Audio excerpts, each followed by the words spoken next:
ஒரு பெரிய கம்பெனியோட சிஇஓ, அதாவது ஒரு மிகப்பெரிய நெருக்கடியில மாட்டிக்கிறாருன்னு வச்சுப்போம். சரி. அப்போ அவரோட வலது கையா இருந்த ஒருத்தர்கிட்ட போய் இவரை உங்களுக்கு தெரியுமான்னு போலீஸ் கேக்குறாங்க. ஆனா அவரு எனக்கு யாருன்னே தெரியாதுன்னு தன் சிஇஓவை 3 தடவை காட்டி கொடுக்கறாரு. ஆமா, ரொம்ப ஒரு மோசமான நிலைமை அது. கண்டிப்பா.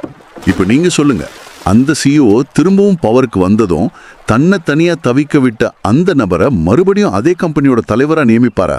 நிச்சயமா மாட்டாரு. எந்த மனுஷனும் அதை செய்ய மாட்டாங்க. ஆமா, மனிதர்களோட உலகத்துல அது நடக்காது.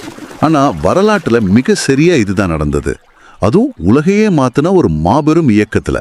உண்மைதான். இது உண்மையிலே ரொம்ப ஆச்சரியமான ஒரு விஷயம். இதை விட ஆச்சரியம் என்னன்னா, அப்படி பயந்து நடுங்கி தன் குருவையே தெரியாதுன்னு மறுதளிச்ச ஒரு மனிதனோட குரல் தான் பிற்காலத்துல உலகத்தையே திரும்பி பார்க்க வச்ச ஒரு அதிகாரப்பூர்வமான குரலா மாறுச்சு. கரெக்ட். இன்னைக்கு நம்மளுடைய ஆழமான உரையாடல் முழுவதும் அப்படிப்பட்ட ஒரு மனிதரோட வாழ்க்கை, போதனைகள், அப்புறம் அவருடைய பிரசங்கங்கள் பத்தின ஆதாரங்களை வச்சுதான் அமைய போகுது. அவர்தான் அப்போஸ்தலர் பேதுரு. ஆமா, ஆனா இது வெறும் ஒரு தனி மனிதனோட வாழ்க்கை வரலாறு மட்டும் கிடையாது. நாம இன்னைக்கு ரொம்ப ஆழமா பேச போற விஷயம் ஒரு மனிதனோட தகவல் தொடர்பு திறன், அதாவது அவரோட ஸ்பீச் ஸ்டைல் எப்படி பரிணாம வளர்ச்சி அடையுது அப்படிங்கறத பத்தி தான். எக்ஸாக்ட்லி.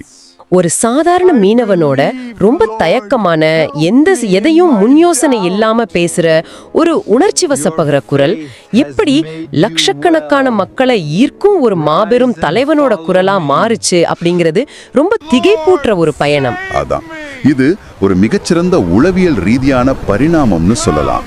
சரி, இவரை பத்தி இயேசு சொன்ன ஒரு முக்கியமான விஷயத்திலிருந்தே நம்ம ஆரம்பிக்கலாம்னு நினைக்கிறேன்.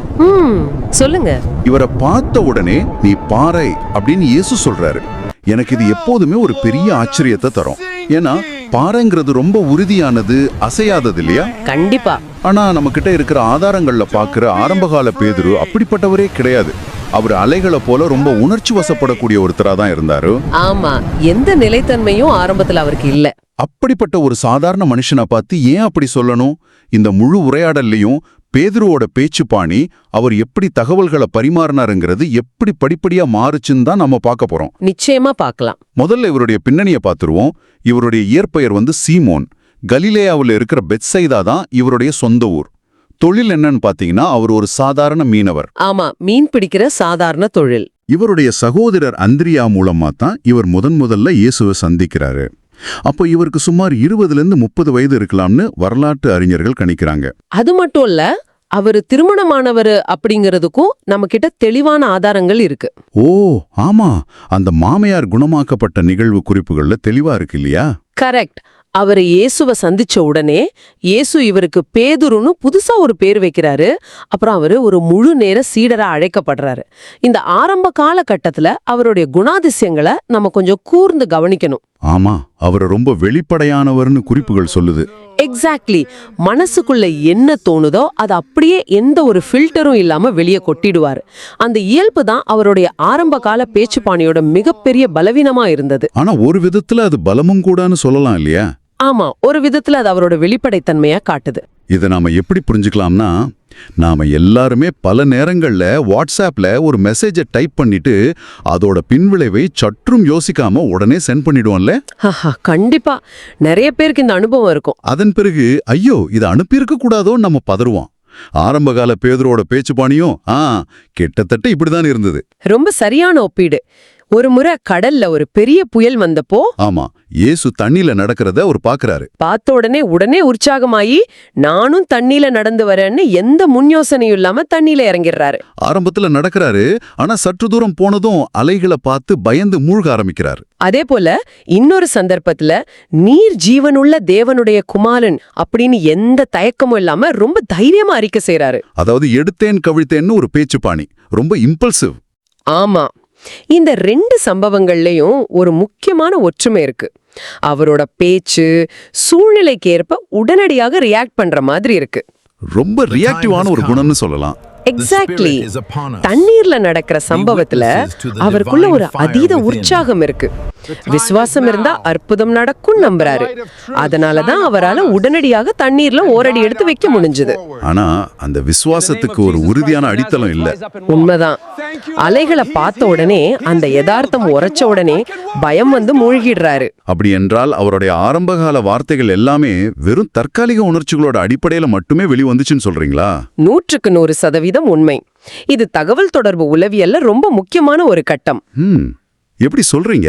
அதாவது, ஒரு விஷயத்த பத்தின முழுமையான ஆழம் புரியாம அதீத உற்சாகத்துல நம்ம பல நேரங்கள்ல பெரிய பெரிய வாக்குறுதிகளை கொடுப்போம். நான் இதை சாதிச்சு காட்டுவேன், உனக்காக எதையும் செய்வேன்னெல்லாம் நம்ம பேசுவோம். கரெக்ட். ஆனா ஒரு நிஜமான நெருக்கடி வரும்போதுதான் அந்த வார்த்தைகளுக்கு பின்னாடி இருக்கிற உண்மைத்தன்மை சோதிக்கப்படும். பேதுரு ஒரு பேச்சாளராகவோ தலைவராகவோ இன்னும் பக்குவப்படல அப்படிங்கறத இது ரொம்ப தெளிவா காட்டுது. அவரு தன்னை ஒரு பெரிய வீரனா காட்டிக்கொள்ள விரும்பினாரு. ஆனா உள்ளுக்குள்ள அவர் இன்னும் ஒரு சாதாரண பயந்த சுபாவம் கொண்ட மனுஷனாதான் இருந்தாரு. அந்த பயன்தான் அவருடைய வாழ்வோட மிகப்பெரிய தகவல் தொடர்பு தோல்விக்கு அவரை கொண்டு போச்சு. ஆமா, இயேசுவுக்காக எதையும் செய்வேன், சிறைக்கு கூட வருவேன், மரிக்கவும் தயார்னு ரொம்ப உணர்ச்சி வசப்பட்டு பெரிய வார்த்தைகளை பேசினாரு. ஆனா இயேசுவை கைது செஞ்ச அந்த ராத்திரியில நடந்தது முற்றிலும் வேற. ஒரு சாதாரண பணிப்பெண், நீயும் அவரோட இருந்தவன் தானேன்னு கேட்டப்போ அவரை எனக்கு தெரியவே தெரியாதுன்னு சத்தியம் செஞ்சு 3 தடவை மறுதலிக்கிறாரு பேதுரு. இது ரொம்ப துயரமான ஒரு தருணம். தன் குருவுக்கே ஆபத்தான நேரத்துல தப்பிச்சா போதும்னு அப்பட்டமா போய் சொல்றாரு. எந்த குரல் தைரியமா பேசுச்சோ அதே குரல் இப்போ பயத்தால நடுங்குது. இது ஒரு மனுஷனோட தகவல் தொடர்பு அவனுடைய உள்ளத்த அச்சத்தால எப்படி முடங்கி போகுதுங்கிறதுக்கு ஒரு சிறந்த உதாரணம். வார்த்தைகளுக்கும் செயல்களுக்கும் இடையில் இருக்கிற மிகப்பெரிய இடைவெளியை இது காட்டுது. இங்கதான் எனக்கு ஒரு விஷயம் புரியல. ஆரம்பத்துல நான் சொன்ன அதே CEO உதாரணத்தை மறுபடியும் நினைச்சு பாருங்களேன். சொல்லுங்க. உலகத்துல எந்த ஒரு கம்பெனியா இருந்தாலும் இப்படி பயந்து ஓடின ஒருத்தரை, குருவைய காட்டி கொடுத்த ஒருத்தரை உடனே வேலையை விட்டு நீக்கிட்டு வேற ஒரு தைரியமான நபரை தான் தலைவரா கொண்டு வந்திருப்பாங்க. சாதாரணமா நடக்கிற விஷயம் அதுதான். தகுதியற்றவர்னு உலகம் முழுவதுமே அவரை ஒதுக்கி வச்சிருக்கும்.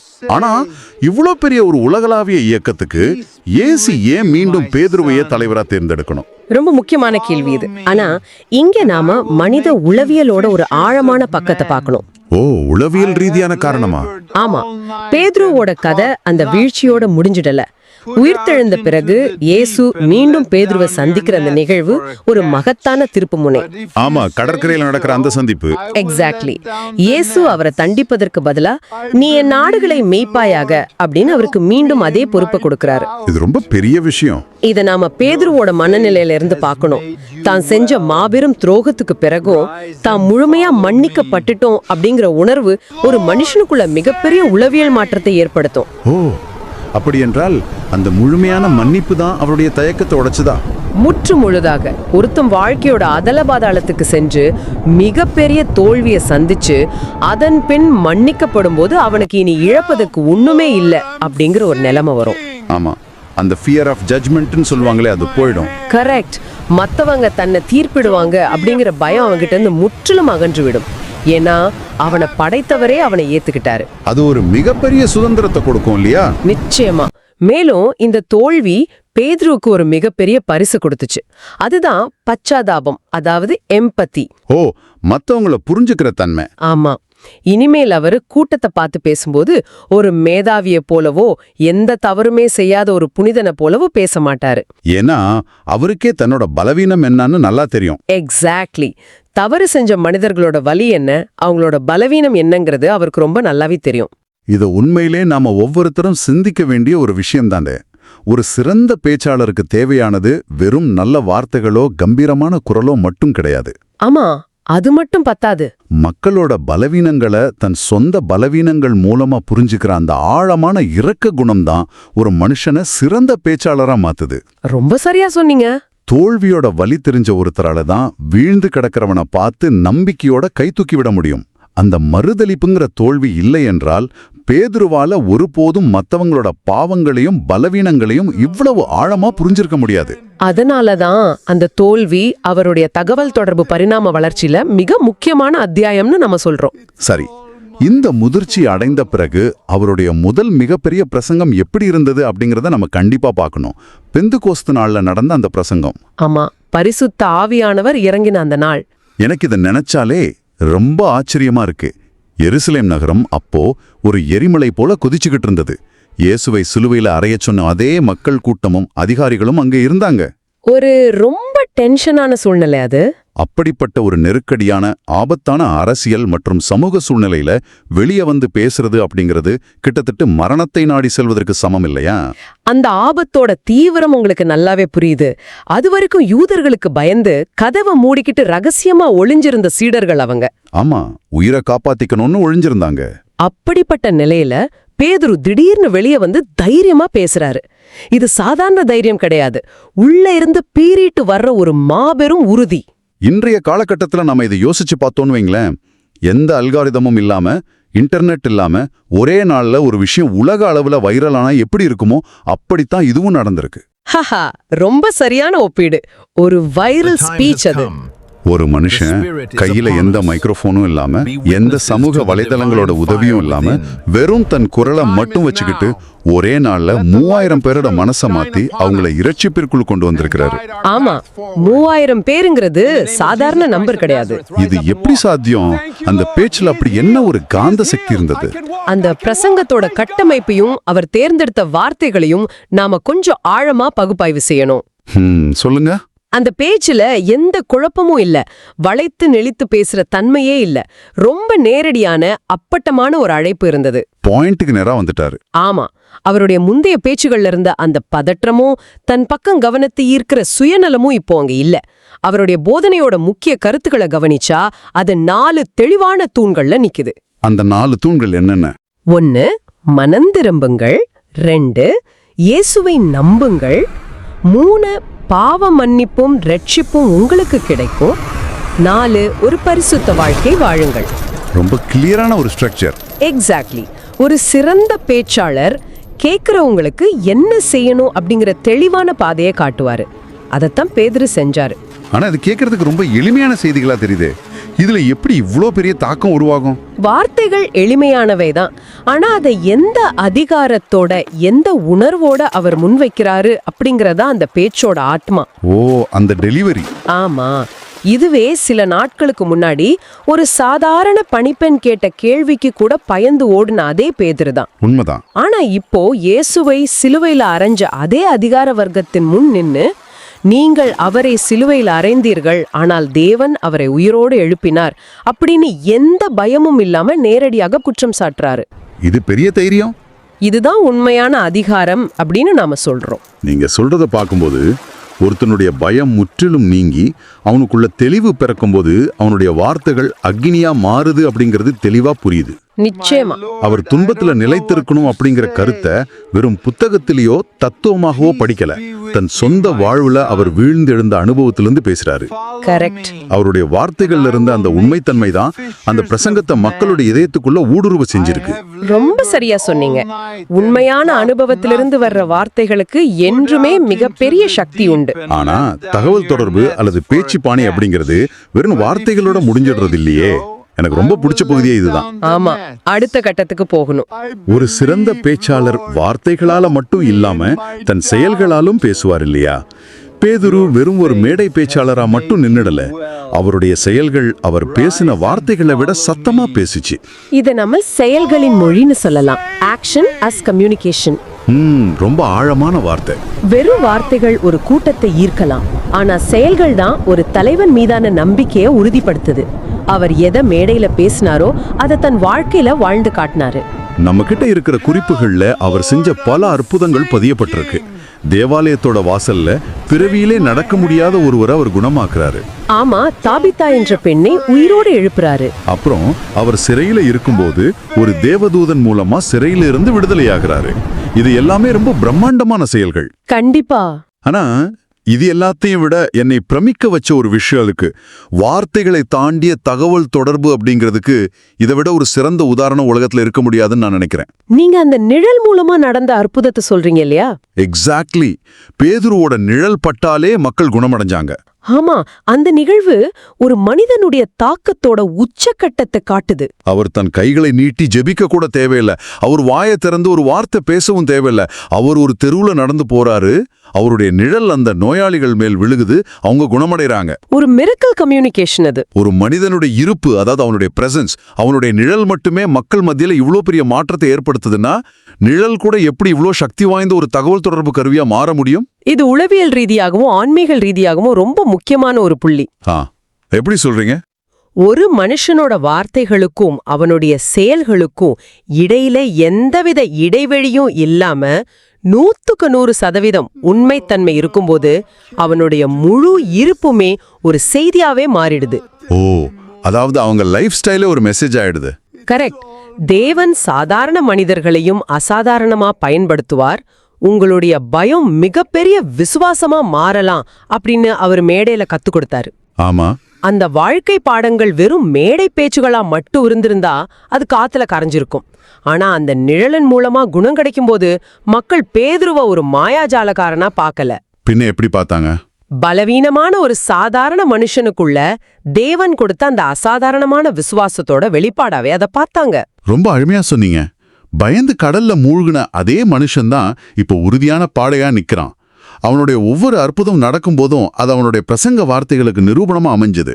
ஆமா, வார்த்தையும் செயலும் ஒன்னா உணையும் போதுதான் ஒரு செய்தியோட தாக்கம் முழுமையடையுது. இதை கேட்கும் போதே நமக்கு ஒரு பெரிய ஊக்கம் கிடைக்குது. ஒரு சாதாரண மனுஷன், எதையும் யோசிக்காம பேசி தவறு செஞ்சவன், பயந்து ஓடினவன் எப்படி தன் மனம் திரும்புதலால் விசுவாசத்தின் பாறையா மாறி பல்லாயிரக்கணக்கான மக்களை ஈர்க்கும் மாபெரும் பேச்சாளரா தன் நிழலால கூட அற்புதம் செய்யும் ஒரு தலைவனா மாறினான் அப்படிங்கிறது ஒரு காவியத்தை விட பெரியது. கண்டிப்பா. ஒரு மனிதனுடைய தகவல் தொடர்பு எப்படி பரிணாம வளர்ச்சி அடையும் அப்படிங்கிறதுக்கு இதைவிட சிறந்த ஒரு வரலாறு இருக்கவே முடியாது. ஆனா நம்ம பேதுருவோட வாழ்க்கையோட இறுதி பக்கங்களுக்கு வர வேண்டியிருக்கு. அவருடைய மரணம். ஆமா, வரலாற்று பதிவுகளின்படி கிபி 64 முதல் 67 வரையிலான காலகட்டத்துல ரோமாபுரியில அவருடைய மரணம் நிகழ்ந்ததாக கூறப்படுது. அவரு சிலுவையில அறையப்பட்டு இறந்தார் அப்படிங்கறத நாம அறிஞ்சதுதான். ஆழமான செய்தி இருக்கு. அதுதான் அவரோட தகவல் தொடர்போட இறுதி முத்திரைன்னு சொல்லலாம். ஆமா, அவர் தலைகீழா சிலுவையில் அறையப்பட்டாரு. அதற்கான காரணத்தை நம்ம பார்க்கும்போது நமக்கு உள்ளூர ஒரு நடுக்கமே ஏற்படுது. ஆமா, ரொம்ப நெகிழ்ச்சியான ஒரு விஷயம் அது. நான் என் குருவான இயேசுவை போல மரிக்க தகுதி இல்ல, அதனால என்ன தலைகீழா சிலுவையில் அறைங்க அப்படின்னு அவர் கேட்டுக்கிட்டாராம். இதை விட ஒரு பெரிய தாழ்மையோட வெளிப்பாட்டை நம்ம பார்க்கவே முடியாது. ஆரம்ப கால பேதுருவ கொஞ்சம் நினைச்சு பாருங்களேன். ஆமா, எல்லாரும் உம்மை விட்டு ஓடி போனாலும் நான் வரமாட்டேன் அப்படின்னு சொன்னாரு. எக்ஸாக்ட்லி. உமக்காக மரிக்கவும் தயாரா இருக்கிறேன்னு ரொம்ப பெருமையாவும் மத்தவங்களை விட தன்னை உயர்ந்தவனாவும் நினைச்சு பேசின அதே பேதுரு தான் இவரு. ஆனா வாழ்க்கையோட இறுதியில அந்த அகங்காரம், அந்த பெருமை எல்லாமே முற்றிலும் அழிஞ்சு போய் நான் தகுதியற்றவன் அப்படிங்கிற உச்சக்கட்ட தாழ்மைக்கு வராரு. அந்த தலைகீழான சிலுவை மரணம் கூட எந்த வார்த்தைகளும் இல்லாம உலகத்துக்கு ஒரு பெரிய பாடத்தை கற்பிச்சுக்கிட்டே இருக்கு. ஒரு சாதாரண மீனவர், தன் உணர்ச்சி வசப்படுற பேச்சால தடுமாறியவர், மிகப்பெரிய தோல்விகளை சந்திச்சவர், எப்படி இறுதியில உலகமே வியந்து பார்க்கிற ஒரு உறுதியான பக்குவமான குரலா மாறினாருங்கிறத இந்த ஆழமான அலசல் நமக்கு தெளிவா காட்டியிருக்கு. நிச்சயமா இது ஏதோ பல்லாயிரம் வருஷங்களுக்கு முன்னாடி நடந்த ஒரு வரலாறு மட்டும் கிடையாது. ஆமா, இது நம்மில ஒவ்வொரு மனுஷனுக்குள்ளேயும் இருக்கிற ஒரு பயணம் தான். இதை கேட்டுக்கிட்டு இருக்கிற நீங்க, ஆமா, நீங்க பல நேரங்கள்ல யோசிச்சிருக்கலாம், நாம யதார்த்தமா செஞ்ச தவறுகளோ இல்ல நாம சந்திச்ச மிகப்பெரிய தோல்விகளோ நாம மத்தவங்க கிட்ட பேசுறதுக்கோ சமூகத்துல ஒரு நல்ல விஷயத்த தைரியமா எடுத்துரைக்கிறதுக்கோ பெரிய தடையா அமைஞ்சிருமோன்னு நீங்க பயந்துருக்கலாம். நிறைய பேருக்கு அந்த பயம் இருக்கும். நான் என் வாழ்க்கையிலேயே பலமுறை தோற்று போயிட்டேன், நான் சொன்னா யாரு கேட்பாங்க அப்படின்னு உங்களுக்கு தயக்கம் இருக்கலாம். ஆனா பேதுருவோட வாழ்க்கைய பார்க்கும்போது ஒருவேளை உங்க வாழ்க்கையில நீங்க சந்திச்ச அந்த மிகப்பெரிய தோல்விதான் நீங்க உலகத்தோட பகிர்ந்து கொள்ள வேண்டிய உங்க உண்மையான சக்தி வாய்ந்த குரலை கண்டுபிடிப்பதற்கான ஒரு சிறந்த பயிற்சியா இருக்குமோ. உங்க பலவீனமே நாளைக்கு உங்க மிகப்பெரிய பலமா, உங்க அதிகாரப்பூர்வமான குரலா மாறலாம். இதை சற்று சிந்திச்சு பாருங்க. மீண்டும் ஒரு ஆழமான சுவாரஸ்யமான உரையாடலோடு உங்களை சந்திக்கிறோம்.